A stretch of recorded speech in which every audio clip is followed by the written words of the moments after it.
Bertemu kembali, bagaimanakah dinamik perkembangan baru politik ini akan berikan kesan kepada pembentangan belanjawan pada 6 November ini dan juga usaha untuk mengawal COVID-19 dan pemulihan ekonomi.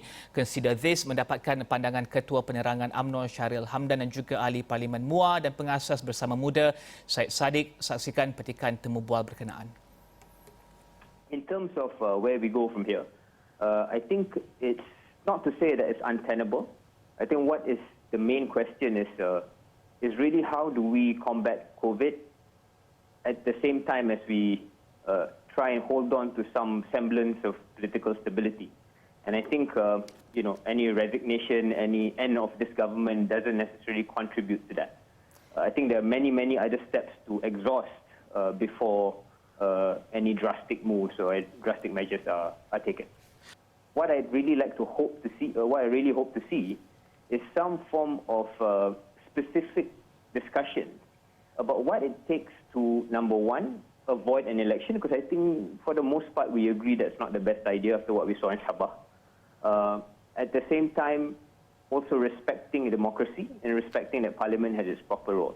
And if I can just advance that discussion, if I speak about specificity, I think any discussion about confidence and supply in which MPs, not just from the Perikatan Nasional Coalition, can commit to at least entertaining the idea of really supporting the budget, that will be a huge step towards achieving the two things that I mentioned just now.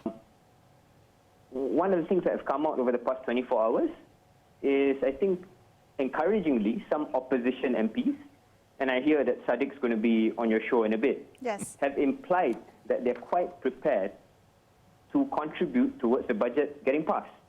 And really, if you think about it, the budget is the single piece of legislation on the table that will make or break this government in this next phase of time, right? I mean, the next months. If that gets passed, then stability, in as much as it exists in the next few months, is done. So really, it's about, sure, the Prime Minister will need to, cobble up a consensus so that the budget passes, because that is in effect the vote of no confidence. And that's the price that comes with a flimsy majority. I don't think he's going to be surprised by that. But what is clear is status quo is no longer tenable. Therefore, I think the calls which I made earlier, and also by some senior opposition leaders, in which demand for all political leaders, whether in government or in opposition, to sit together and brainstorm of a way forward, whether it's through a confidence and supply bill or other necessary reforms which must be instituted so that the budget can be passed, so that Malaysia can heal and the economy can be revived, and then for us to battle it out at the next general election when things get better. I think what happened today presents a unique opportunity for us to break the walls of partisanship and for us to get in the important reforms and winner-takes-all kind of policy and reach a necessary compromise that we can move forward together. It is within the interest of the government of the day to see the budget get passed and for there to be political stability. It's also in the interest of the opposition to ensure that the budget gets passed so that benefits can reach to their constituents and people on the ground, and at the same time for us to evade any snap election which could potentially be disastrous for all Malaysians. So I think we can reach that compromise, but that compromise must be met halfway by all party leaders. So I think it's time for the Prime Minister to come, to call for a meeting, sit together with opposition leaders and find a way forward. We can no longer have a policy of winner takes all where government chokes resource allocation from opposition constituencies. We need to have more parliamentary select committees, greater accountability in Parliament. We need to ensure that there are more reforms which will be made through Parliament and new bills being put forward, so that in the end, whatever is to happen, Malaysian democratic institutions come out as the biggest winner from this. Seterusnya, perkemas serta mantapkan strategi merangsang industri pelancongan domestik ke tahap maksimum dalam pembentangan belanjawan 2021 menurut pengurus Lata Kolam Air Ecopark Deru Ecopark Ahmad Syarin Kaswadi. Usaha kerajaan memulihkan sektor berkenaan selepas Perintah Kawalan Pergerakan PKP yang bermula Mac lalu kini memberikan impak positif kepada pemain industri. Ahmad Syarin yakin kerjasama erat di antara agensi kerajaan serta pengusaha pelancongan bakal meningkatkan kualiti produk pelancongan untuk ditawarkan kepada pengunjung. Untuk menggalakkan pelancongan domestik ni, cadangan saya lah, daripada tempat kami sendiri kita menawarkan pakej-pakej yang lebih jimat, lebih murah untuk pelancong untuk pengunjung-pengunjung tempatan lah.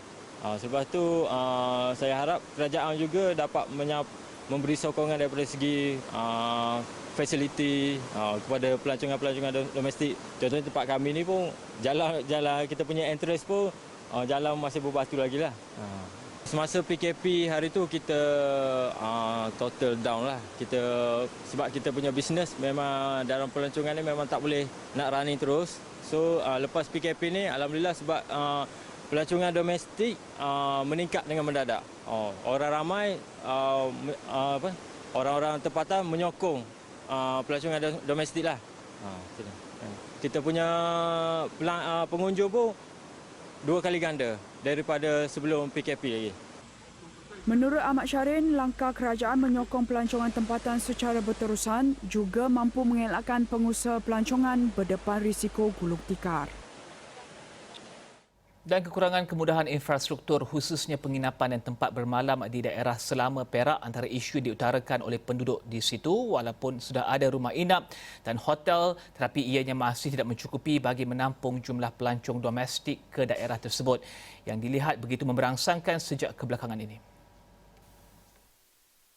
Menurut Yang di-Pertua Majlis Daerah Selama Muhammad Amzari Muhammad Arzami, masalah itu ternyata merugikan sektor pelancongan di Selama kerana ramai pengunjung yang tidak dapat bermalam dan menjana ekonomi penduduk setempat.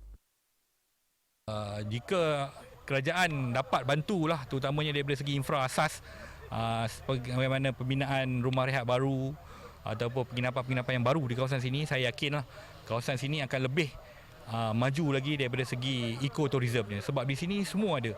Kita ada di sini air terjun, kita ada lata, kita ada jungle trekking, kita ada sira. Sira tu adalah kawasan di mana haiwan berkumpul untuk minum air mineral dia, garam mineral. Dan penduduk di sini pun dah sedar berkenaan dengan ekoturism ni. Kesedaran tu dah start ada dan kita minta itulah jika ditambah lagi penginapan di kawasan sini, InsyaAllah pasti akan maju.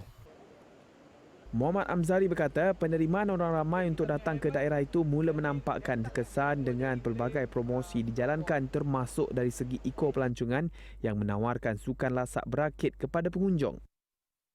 Sementara itu, kurang pendedahan mengenai selok-belok aktiviti pelancongan dan kurang kemahiran untuk berkomunikasi dengan orang ramai menjadi antara penyebab mengapa bidang kerjaya sebagai pemandu pelancong kurang diminati oleh golongan muda. Menurut seorang pemandu pelancong, Muhammad Iqmal Rafiz Amir, potensi yang ada pada kerja sebagai pemandu pelancong begitu meluas dan boleh dijadikan sebagai pekerjaan yang stabil di samping berpeluang mempelajari selok-belok bidang lain. Saya mengharapkan agar kerajaan dapat memberi inisiatif yang seperti kursus untuk kepada anak muda ni boleh menceburi bidang-bidang aktiviti lasak macam ni. Lagi satu saya harapkan kerajaan Malaysia boleh memperuntukkan dana untuk mewujudkan lesen sendiri seperti ACCA, lesen-lesen untuk pemandu pelancongan ni, lesen guide apa semua, lesen keselamatan, safety apa semua tu. Untuk itu saya harap untuk Belanjawan 2021 ni pihak kerajaan akan memfokuskan daripada segi kepada anak-anak muda. Kenapa? Sebab daripada situ anak muda sendiri akan tertarik untuk menceburi bidang-bidang tersebut ni. Daripada segi kelebihan keramaian daripada segi pemandu pelancong pula, dari situ kita akan wujudkan satu tim. Mungkin kita boleh kelab pemandu pelancong negeri Perak ni, dari situ kita boleh share maklumat antara satu sama lain. Daerah-daerah sendiri kita boleh share apa benda yang ada kat situ. Sekarang ni ATV dengan water rafting saja. Contoh daripada yang luar tu pula ada operator-operator luar, diorang boleh bawa flying fox, boleh bawa rock climbing apa semua tu, boleh bawa sukan ekstrim yang lain. Harapannya kini jika kursus-kursus pemandu pelancong diperbanyak maka lebih ramai anak muda yang dapat memperkenalkan identiti pelancongan di negeri masing-masing selain merancangkan sektor pelancongan negara. Dan Belanjawan 2021 yang akan dibentangkan diharap dapat membantu usahawan dalam bidang PKS menurut pelakon dan juga usahawan Fizu Omar dan berharap pihak kerajaan memberikan fokus pada golongan itu terutama susulan kesan COVID-19. Saya mengharapkan pihak kerajaan untuk bajet 2021 ni lebih memfokuskan kepada membantu usahawan-usahawan SME. Kita pecah kepada dua lah. Mereka yang dah berniaga, bantuan dia secara berlainan, dan ramai sekarang ni apabila COVID melanda seluruh dunia, di mana ramai yang baru nak mulakan perniagaan, yang kehilangan kerja, yang mungkin company sebelum ni dah orang kata tidak relevan lagi dengan keadaan ekonomi sekarang. So mereka banyak nak mulakan suatu perniagaan baru dan termasuk dalam startup SME. Jadi saya harap perhatian lebih diberikan kepada SME, kerana SME inilah yang akan mengaktifkan balik ekonomi, dan saya harap sangat pihak kerajaan dapat orang kata stimulate the ekonomi lah.